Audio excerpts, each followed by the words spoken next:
ओम श्री गणेशाय नमः। दोस्तों, हिंदू धर्म में देव उठनी एकादशी का विशेष महत्व है। हर साल कार्तिक माह के शुक्ल पक्ष की 10वीं तिथि के अगले दिन देव उठनी एकादशी मनाई जाती है। इस दिन भगवान विष्णु की पूजा अर्चना करने का विधान है, क्योंकि इस दिन पालनहार भगवान विष्णु पूरे 4 मास बाद योग निद्रा से जागते हैं और मांगलिक कार्यक्रम आरंभ हो जाते हैं।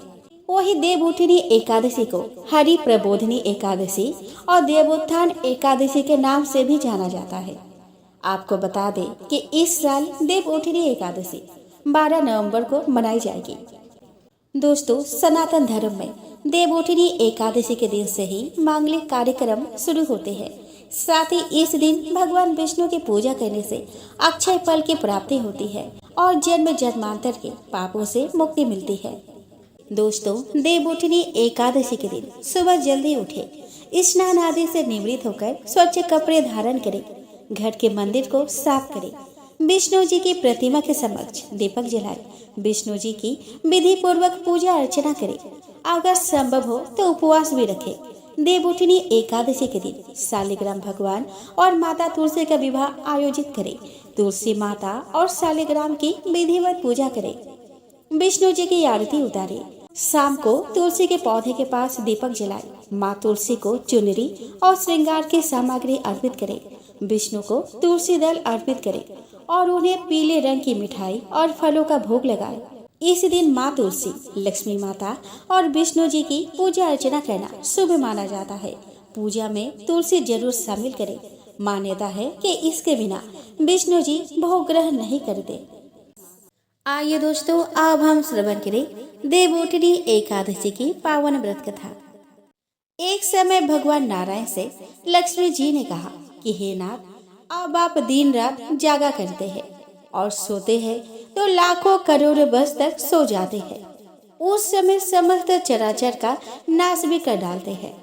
अतः आप नियम से प्रतिवर्ष निद्रा लिया करें, इससे मुझे भी उस समय विश्राम करने का समय मिल जाएगा।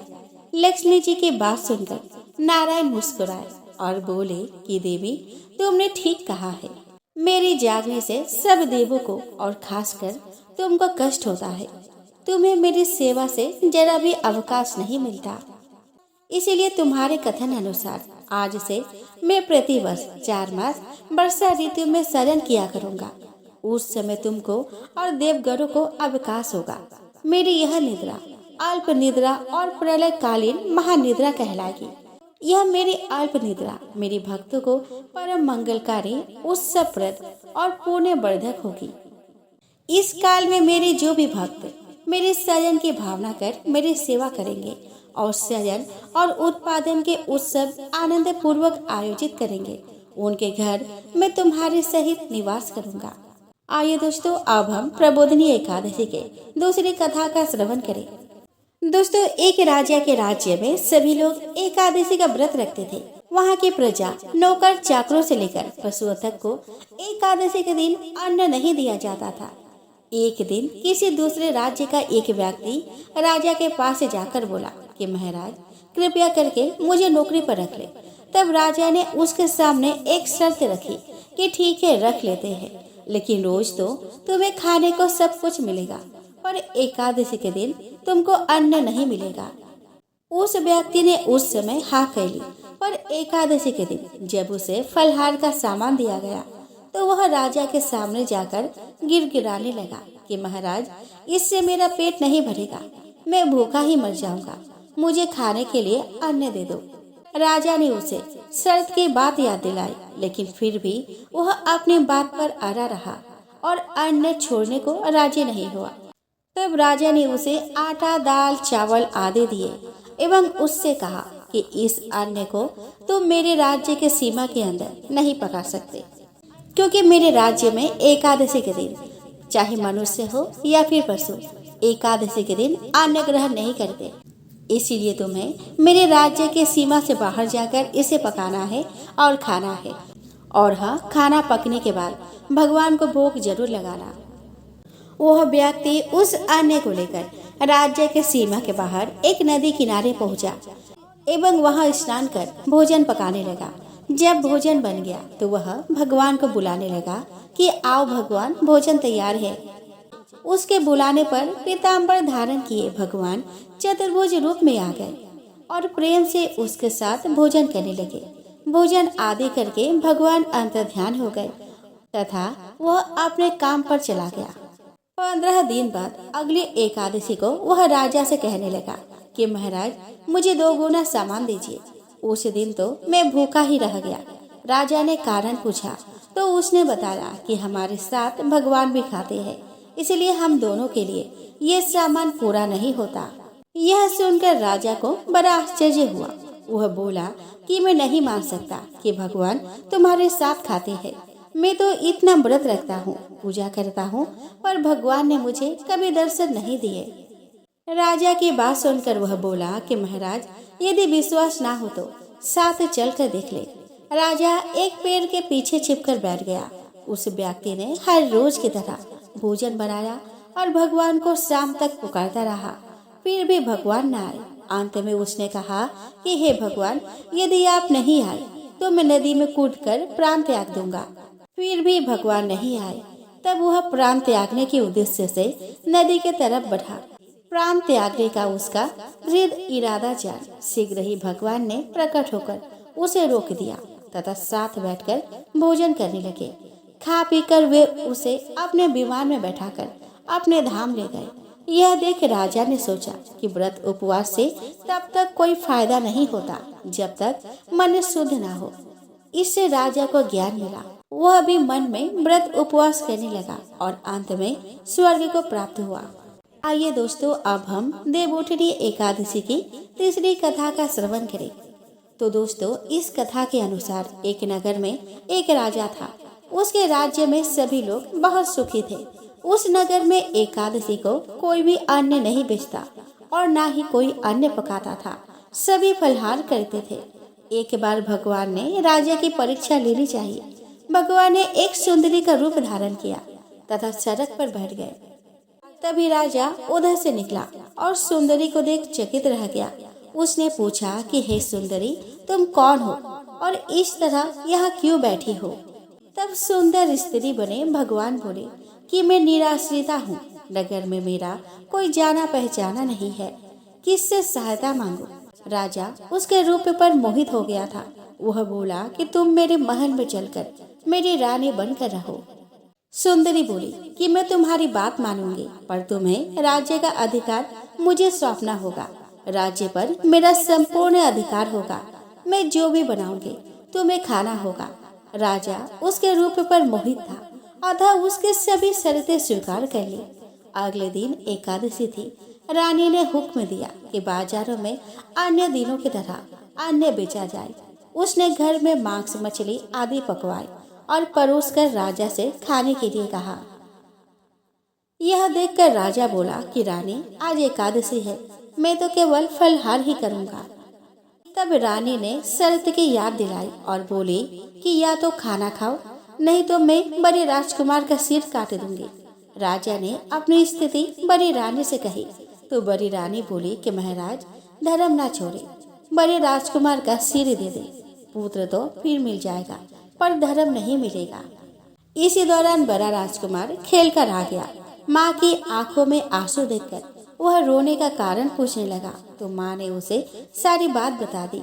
तब वह बोला कि मैं अपना सिर देने के लिए तैयार हूँ। पिताजी के धर्म की रक्षा होगी, जरूर होगी। राजा दुखी मन से राजकुमार का सिर देने को तैयार हुआ तो रानी के रूप में भगवान विष्णु ने प्रकट होकर असली बात बताई। राजन, तुम इस कठिन परीक्षा में पास हुए। भगवान ने प्रसन्न मन से राजा से वर मांगने को कहा तो राजा बोला कि आपका दिया सब कुछ है, हमारा उद्धार करे। उसी समय वहाँ एक विमान उतरा। राजा ने अपना राज्य पुत्र को सौंप दिया और विमान में बैठकर परम धाम को चला गया। तो दोस्तों, युधिष्ठिर ने पूछा कि श्री कृष्ण, मैंने आपके मुख से रमा का यथार्थ महात्म्य सुना। माधव, आप कार्तिक शुक्ल पक्ष में जो एकादशी होती है उसकी महिमा बताइए। भगवान श्री कृष्ण बोले कि राजन, कार्तिक के शुक्ल पक्ष में जो एकादशी होती है उसका जैसा वर्णन लोक सृष्टा ब्रह्मा जी ने नारद जी से किया था वही मैं तुम्हें बतलाता हूँ। नारद जी ने कहा कि पिताजी, जिसमें धर्म कर्म में प्रवृत्ति कराने वाले भगवान गोविंद जागते हैं, उस प्रबोधिनी एकादशी का महात्म्य बतलाइए। ब्रह्मा जी बोले कि मुनि श्रेष्ठ, प्रबोधिनी का महात्म्य पाप का नाश, पुण्य की वृद्धि तथा उत्तम बुद्धि वाले पुरुष को मोक्ष प्रदान करने वाला है। समुद्र से लेकर सरोवर तक जितने भी तीर्थ हैं, वे सभी अपने महात्म्य की तभी तक गर्जना करते हैं जब तक कि कार्तिक मास में भगवान विष्णु की प्रबोधिनी तिथि नहीं आ जाती।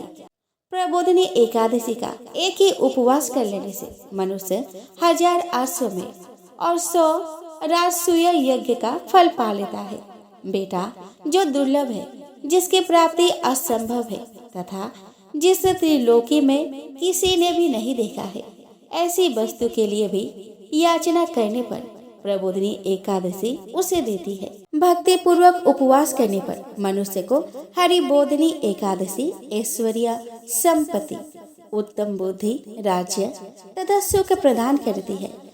मेरु पर्वत के समान जो बड़े बड़े पाप है, उन सबको यह पाप नाशिनी प्रबोधिनी एकादशी एक ही उपवास से भस्म कर देती है। पहले के हजारों जन्मों में जो पाप किए गए हैं, उन्हें प्रबोधिनी की रात्रि का जागरण रूई की ढेरी के समान भस्म कर डालता है। जो लोग प्रबोधिनी एकादशी का मन से ध्यान करते हैं तथा जो इसके व्रत का अनुष्ठान करते हैं, उनके पितर नरक के दुखों से छुटकारा पाकर भगवान विष्णु के परम धाम को चले जाते हैं। ब्राह्मण, अश्वमेध आदि यज्ञों से भी जिस फल की प्राप्ति कठिन है, वह प्रबोधिनी एकादशी को जागरण करने से अनायास ही मिल जाता है। संपूर्ण तीर्थों में नहाकर सुवर्ण और पृथ्वी दान करने से जो फल मिलता है, वह श्री हरि के निमित्त जागरण करने मात्र से मनुष्य प्राप्त कर लेता है। जैसे मनुष्य के लिए मृत्यु अनिवार्य है, उसी प्रकार धन संपत्ति मात्र भी क्षणभंगुर है। ऐसा समझकर एकादशी का व्रत करना चाहिए। तीनों लोकों में जो कोई भी तीर्थ संभव है, वे सब प्रबोधिनी एकादशी का व्रत करने वाले मनुष्य के घर में मौजूद रहते हैं। कार्तिक की हरिबोधिनी एकादशी पुत्र तथा पौत्र प्रदान करने वाली है। जो प्रबोधिनी को उपवास करता है, वह ज्ञानी है, वही योगी है, वही तपस्वी और वही जितेंद्रिय है तथा उसी को भोग और मोक्ष की प्राप्ति होती है। बेटा, प्रबोधिनी एकादशी को भगवान विष्णु के उद्देश्य से मानव जो स्नान, दान, जप और होम करता है, वह सब अक्षय होता है। जो मनुष्य उस तिथि को उपवास करके भगवान माधव की भक्ति पूर्वक पूजा करते हैं, वे 100 जन्मों के पापों से छुटकारा पा जाते हैं। इस व्रत के द्वारा देवेश्वर जनार्दन को संतुष्ट करके मनुष्य संपूर्ण दिशाओं को अपने तेज से प्रकाशित करता हुआ श्री हरि के बैकुंठ धाम को जाता है। प्रबोधिनी को पूजित होने पर भगवान गोविंद मनुष्य के बचपन, जवानी और बुढ़ापे में किए हुए 100 जन्मों के पापों को, चाहे वे अधिक हो या कम हो, धो डालते हैं। अतः सर्वथा प्रयत्न करके संपूर्ण मनोवांछित फलों को देने वाले देव आदिदेव जनार्दन की उपासना करनी चाहिए। बेटा नारद, जो भगवान विष्णु के भजन में तत्पर होकर कार्तिक में पराये अन्न का त्याग करता है, वह चंद्रायन व्रत का फल पाता है।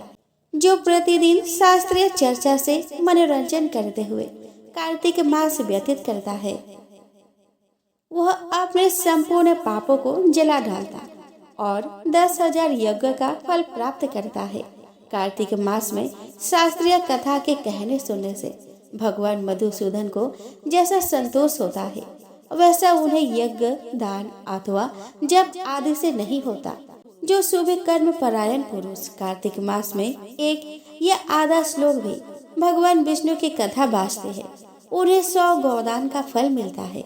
महामुने, कार्तिक में भगवान केशव के सामने शास्त्र का स्वाध्याय तथा श्रवण करना चाहिए। मुनि श्रेष्ठ, जो कार्तिक में कल्याण प्राप्ति के लोभ से श्री हरि की कथा का प्रबंध करता है, वह अपनी 100 पीढ़ियों को तार देता है। जो मनुष्य सदा नियम पूर्वक कार्तिक मास में भगवान विष्णु की कथा सुनता है उसे सहस्र गोदान का फल मिलता है। जो प्रबोधिनी एकादशी के दिन श्री विष्णु की कथा श्रवण करता है उसे 7 दीपों से युक्त पृथ्वी दान करने का फल प्राप्त होता है। मुनि श्रेष्ठ, जो भगवान विष्णु की कथा सुनकर अपने शक्ति के अनुसार कथावाचक की पूजा करते हैं उन्हें अक्षय लोक की प्राप्ति होती है। नारद, जो मनुष्य कार्तिक मास में भगवत संबंधी गीत और शास्त्र विनोदन के द्वारा समय बिताता है उसकी पुनरावृत्ति मैंने नहीं देखी है। मुने, जो पुण्यात्मा पुरुष भगवान के समक्ष गान, नृत्य, वाद और श्री विष्णु की कथा करता है वह तीनों लोकों के ऊपर विराजमान होता है। मुनि श्रेष्ठ, कार्तिक की प्रबोधिनी एकादशी के दिन बहुत से फल, फूल, कपूर और कुमकुम के द्वारा श्री हरि की पूजा करनी चाहिए। एकादशी आने पर धन की कंजूसी नहीं करनी चाहिए क्योंकि उस दिन दान आदि करने से असंख्य पुण्य की प्राप्ति होती है। प्रबोधिनी को जागरण के समय शंख में जल लेकर फल तथा नाना प्रकार के द्रव्यों के साथ श्री जनार्दन को अर्घ्य देना चाहिए। संपूर्ण तीर्थों में स्नान करने और सब प्रकार के दान देने से जो फल मिलता है वही प्रबोधिनी एकादशी को अर्घ्य देने से करोड़ों गुना होकर प्राप्त होता है। देव ऋषि अर्घ्य के पश्चात भोजन, आच्छादन और दक्षिणा आदि के द्वारा भगवान विष्णु की प्रसन्नता के लिए गुरु की पूजा करनी चाहिए। जो मनुष्य उस दिन श्रीमद् भागवत की कथा सुनता अथवा पुराण का पाठ करता है उसे एक एक अक्षर पर कपिला दान का फल मिलता है। मुनि श्रेष्ठ, कार्तिक में जो मनुष्य अपने शक्ति के अनुसार शास्त्रोक्त रीति से वैष्णव व्रत का पालन करता है उसकी मुक्ति अविचल है। केतकी के एक पत्ते से पूजित होने पर भगवान गरुड़ध्वज 1000 वर्ष तक अत्यंत तृप्त रहते हैं। देव ऋषि, जो अगस्त के फूल से भगवान जनार्दन की पूजा करता है उसके दर्शन मात्र से नरक की आग बुझ जाती है। वत्स, जो कार्तिक में भगवान जनार्दन को तुलसी के पत्र और पुष्प अर्पण करते हैं उनका जन्म भर का किया हुआ सारा पाप भस्म हो जाता है। मुने, जो प्रतिदिन दर्शन, स्पर्श, ध्यान, नाम कीर्तन, स्तवन, अर्पण, सेवन, नित्य पूजन तथा नमस्कार के द्वारा तुलसी में 90 प्रकार की भक्ति करते हैं वे कोटि सहस्र युगों तक पुण्य का विस्तार करते हैं। नारद, सब प्रकार के फूलों और पत्तों को चढ़ाने से जो फल होता है वह कार्तिक मास में तुलसी के एक पत्ते से मिल जाता है। कार्तिक आया देख प्रतिदिन नियम पूर्वक तुलसी के कोमल पत्तों से महाविष्णु श्री जनार्दन का पूजन करना चाहिए। 100 यज्ञों द्वारा देवताओं का यजन करने और अनेक प्रकार के दान देने से जो पुण्य होता है वह कार्तिक में तुलसी दल मात्र से केशव की पूजा करने पर प्राप्त हो जाता है। तो चलिए दोस्तों, हम श्रवण करें विष्णु चालीसा। एकादशी पर श्री विष्णु चालीसा का पाठ करने से वे सारे दुख दर्द को दूर करके आशीष देते हैं। विष्णु सुनिए विनय सेवक की चितला, कीरत कुछ वर्णन करूं दीजिए ज्ञान बताए। नमो विष्णु भगवान खरारे, कष्ट न सावन अखिल बिहारी। प्रबल जगत में शक्ति तुम्हारी, त्रिभुवन फैल रही उजियारी। सुंदर रूप मनोहर सूरत, सरल स्वभाव मोहिनी मूरत। तन पर पीताम्बर अति सोहत, वैजयंती माला मन मोहत। शंख चक्र कर गदा विराजे, देखत दैत्य असुर दल भाजे। सत्य धर्म मद लोभ न गाजे, काम क्रोध मद लोभ न छाजे। संत भक्त सज्जन मन रंजन, धनुज असुर दुष्ट दल गंजन। सुख उपजाए कष्ट सब भंजन, दोष मिटाए करत जन सजन। पाप काटे भव सिंधु उतारन, कष्ट नाश करे भक्त उबारन। करते अनेक रूप प्रभु धारन, केवल आप भक्त के कारण। धरनी धेनु बन तुम्हें पुकारा, तब तुम रूप राम का धारा। भार उतार असुर दल मारा, रावण आदि के को संहारा। आप वराह रूप बनाया, हरने आक्ष को मारे गिराया। धर्मस्य तरे सिंधु बनाया, 14 रत्नन को निकलाया।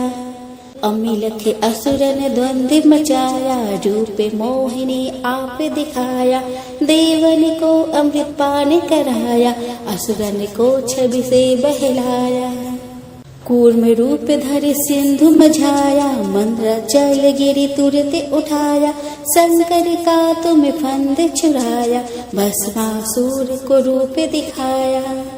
वेदन को जब असुर डुबाया, कर प्रबंध उन्हें ढूंढवाया। मोहते बन कर खल ही नचाया, उस ही कर से भस्म कराया। असुर जलंधर अति बलदाई, शंकर से उनकी नहीं लड़ाई। हार पार सिद्ध सकल बनाई, किन सती से छल खल जाई। सुमिरन कीन तुम्हें शिविरानी, बतलाई सब विपत कहानी। तब तुम बने मुनीश्वर ज्ञानी, वृंदा की सब सुरति भुलानी। देखत तीन दनुज सैतानी, वृंदा आय तुम्हें लपटाने।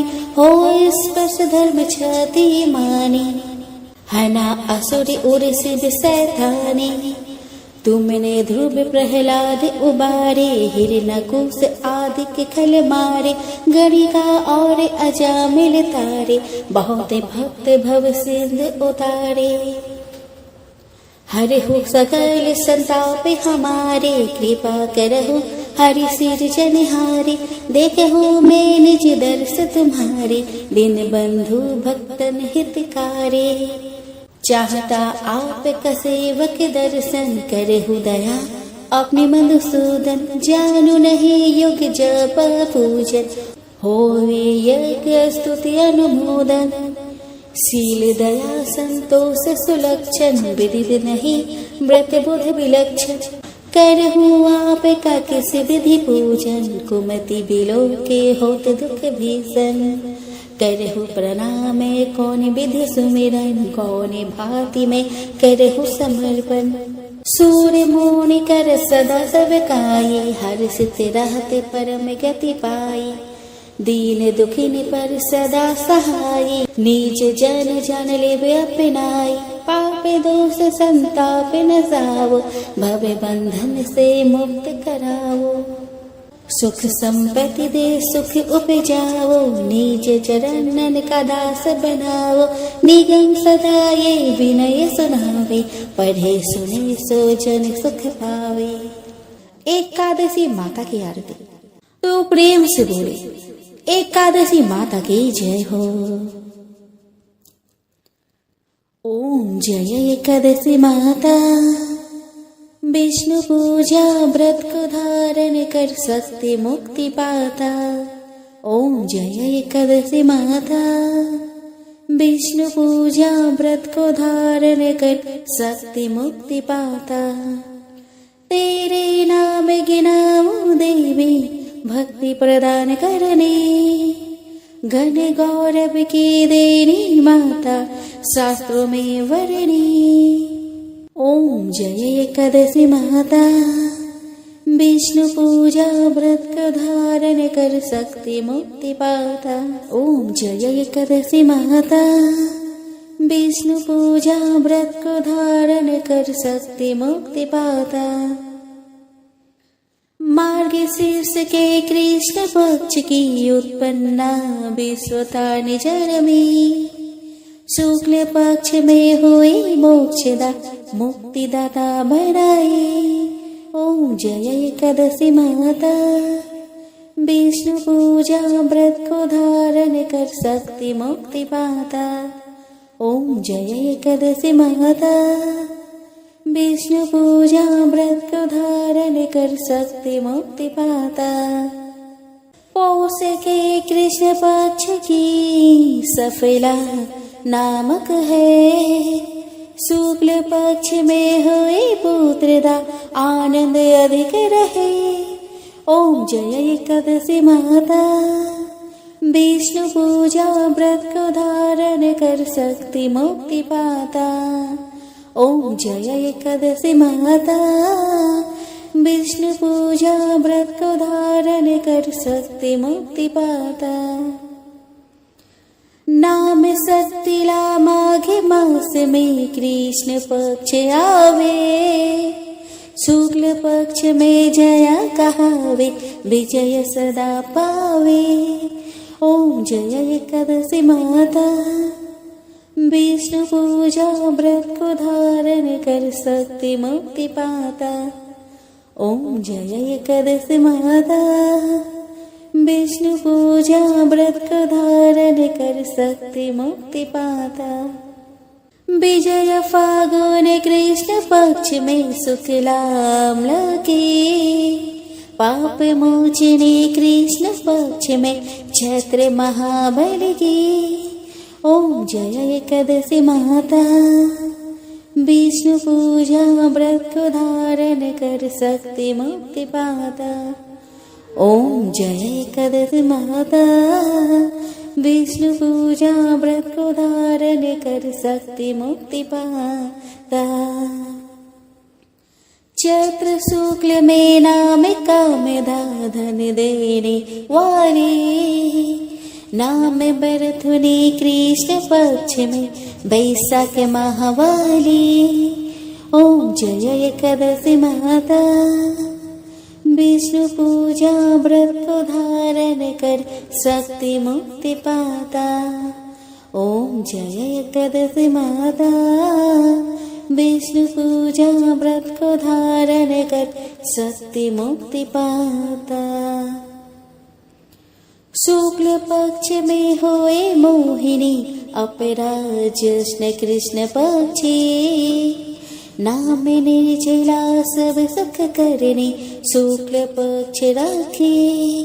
ओम जय एकादशी माता।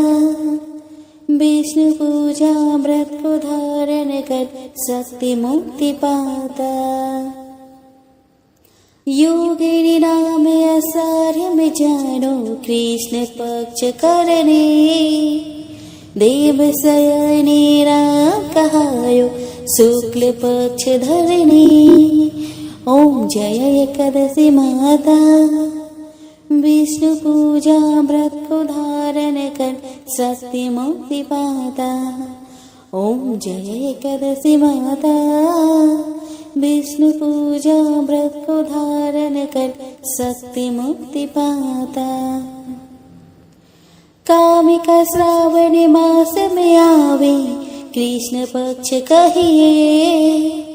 श्रावण शुक्ला होए पवित्रा आनंद से रहिए। ओम जय एकादशी माता। विष्णु पूजा व्रत को धारण कर शक्ति मुक्ति पाता। ओम जय एकादशी माता। विष्णु पूजा व्रत को धारण कर शक्ति मुक्ति पाता। आजा भाद्रपद कृष्ण पक्ष की परिवर्तन शुक्ला। इंद्र आसीन कृष्ण पक्ष में व्रत से भव सागर निकला। ओम जय एकादशी माता। विष्णु पूजा व्रत को धारण कर शक्ति मुक्ति पाता। ओम जय एकादशी माता। विष्णु पूजा व्रत को धारण कर शक्ति मुक्ति पाता। पापांक सहे शुक्ल पक्ष में आप हरण हारे। रमा मास कार्तिक में आवे सुखदायक भारी। ओम जय एकादशी माता। विष्णु पूजा व्रत को धारण कर शक्ति मुक्ति पाता। देवोत्तरी शुक्ल पक्ष की दुख नाशक मैया। पावन मास में करो विनती पार करो नैया। ओम जय एकादशी माता। विष्णु पूजा व्रत को धारण कर शक्ति मुक्ति पाता। ओम जय एकादशी माता। विष्णु पूजा व्रत को धारण कर शक्ति मुक्ति पाता। परमा कृष्ण पक्ष में होते जन मंगल करने, शुक्ल मास में होए पद्मिनी दुख दरिद्र हरणे। ओम जय एकादशी माता। विष्णु पूजा व्रत को धारण कर शक्ति मुक्ति पाता। ओम जय एकादशी माता। विष्णु पूजा व्रत को धारण कर शक्ति मुक्ति पाता। जो कोई आरती एकादशी की भक्ति सहित गावे, जन गुरुदिता स्वर्ग का वासा निश्चय वह पावे। ओम जय एकादशी माता। विष्णु पूजा व्रत को धारण कर शक्ति मुक्ति पाता। ओम जय एकादशी माता। विष्णु पूजा व्रत को धारण कर शक्ति मुक्ति पाता। तो बोलो एकादशी माता की जय हो।